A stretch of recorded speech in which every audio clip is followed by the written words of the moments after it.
By the end of this video, you're gonna know whether it's worth upgrading to the Galaxy S23 Ultra. So look here, see, it's another WhatGear word on the street, and I haven't made one of these for a while, but with the number of leaks surrounding the S23, which has been codenamed Diamond, I just couldn't resist. So in this video, I'm going to focus mainly on the S23 Ultra, as that's the device that has the most amount of upgrades. Okay, let's start with what your eyes can see based on the dummy units sent out to case manufacturers. The buttons are now ever so slightly larger. There's also been a slight ergonomic upgrade with the positioning of those buttons. They're slightly lower down now on the right-hand side, and there may be some tactile improvements going on behind the scenes, making the buttons a bit more clicky, less spongy. All of this, of course, will improve the general user experience. Now, the camera lenses will be ever so slightly wider. This could mean that we'll see better lenses, and there's been a 5-gram increase in weight, and this could be indicative of extra glass elements in the camera module. Whether that's true or not, one thing's for certain, with the bigger lenses, we could see a better field of view for the ultra wide.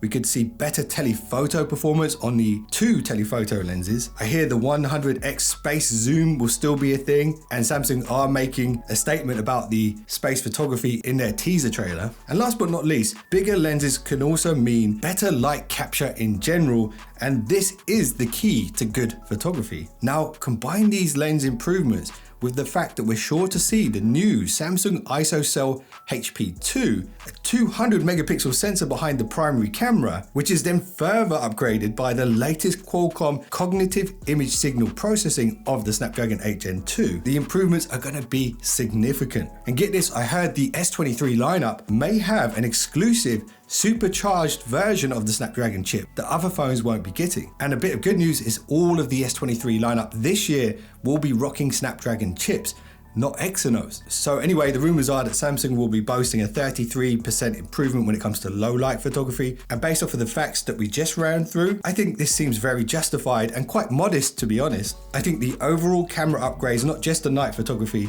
will be better than 33%, particularly when we're talking about the primary camera. And just to go back to that primary camera, word on the street is that you'll be able to shoot 200 megapixels, 50 megapixels, and 12.5 megapixels using Samsung's own tetra pixel binning technique. So this is kind of like having 3 different cameras, but with just one lens. And expect the image details coming from the primary camera to be pretty extraordinary, and word on the street is there'll be 3 key areas that this sensor should improve upon. So we'll see improved video in general, a new stabilization feature when it comes to shooting 8K, improved night photography. Also, we should see a significant jump regarding HDR performance. So that's better handling of extreme light conditions. To put it simply, it'll be able to take the brightest areas of the photo and the darkest areas of the photo and kind of balance it all out for you without you having to do much at all. Now, when it comes to the selfie camera, I hear the S23 Ultra will likely have the same camera as last year, the 40 megapixel. But there are some conflicting rumors that say there will be a new 12 megapixel sensor. One thing is for certain, it will be centrally placed, just like before, in that punch hole cutout. And I wouldn't be surprised to see improved animations around that punch hole, this time with a new Samsung One UI update. A kind of dynamic dot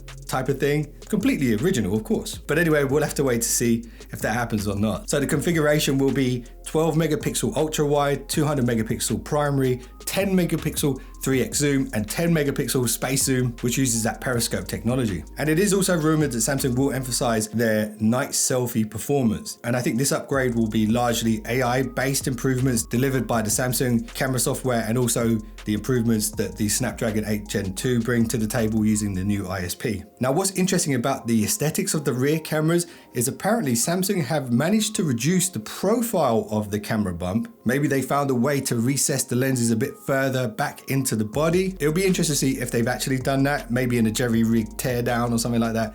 So I'll be keeping an eye out for that. Anyway, that's enough about the shooters. Now let's talk about an area where Samsung always have an ace up their sleeve, the display. Now, it's important to note that Samsung Electronics and Samsung Display are 2 separate entities. So this means that any company with a bulletproof wallet can buy Samsung Super AMOLED displays, and they do. However, with that said, it does seem that Samsung Electronics get the first pick of the litter and exclusivity for a while at least when it comes to the latest and greatest Super AMOLED displays. So expect to see nothing less than that on the S23 Ultra. Word on the street is that we'll see a dynamic Super AMOLED 1440p QHD display with a crazy 500 ppi, that's pixels per inch, with a peak brightness of 2000 nits. That's like staring at the sun.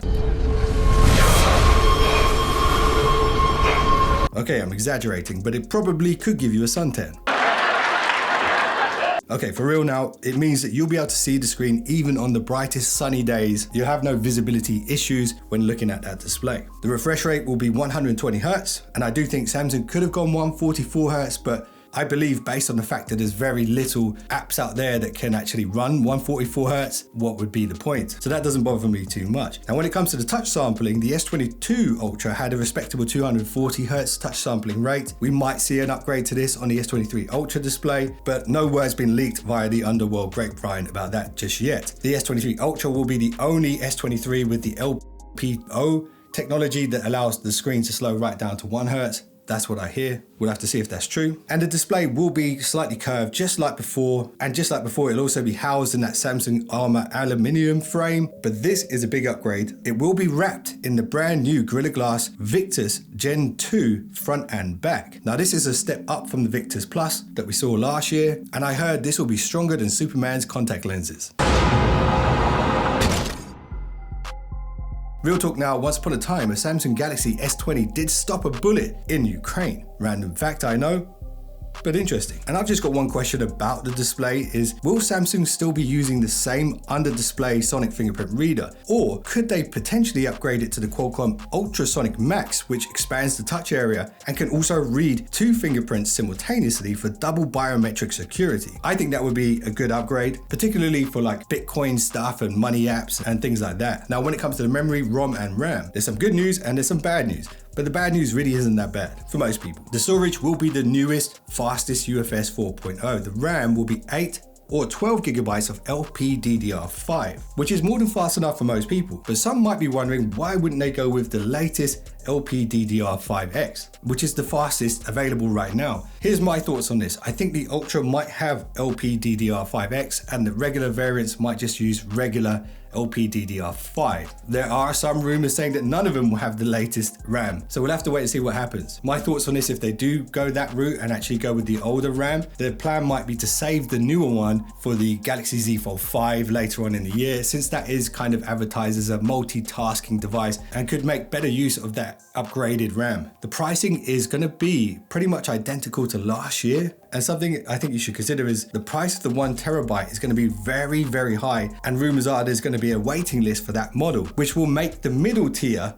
the 512, look way more appealing. And this could possibly be a really good and strategic decoy marketing tactic by Samsung to push you towards that middle one, or maybe it is what it is. Let me know what you think about that. So I'm interested to see the color options. Word on the street is they're pretty much going to be identical to last year. I will be getting hands-on with these, so I'll give you guys a good look at the new color options. And do expect there to be some exclusive colors for the online customers only as well. All right, now we've talked about shooters, we've talked about the display, now let's talk about the power. It will be a 5,000 milliamp hour battery. Once again, what I'm wondering is there going to be any changes to the style of the battery? Is it going to be a split battery? Because if they do go with that dual cell technology, it might mean faster charging. The Snapdragon 8 Gen 2 is more efficient, so the power consumption should be lower compared to last year's model. On the leaked spec sheet, we can see that the wired charging is going to be up to 45 watts, and the wireless charging on the spec sheet says 10 watts. I'm hearing rumors of 15 watts wireless charging as well, so that's up in the air as well. So I guess it's kind of a case of Samsung thinking, if it's not broke, don't fix it.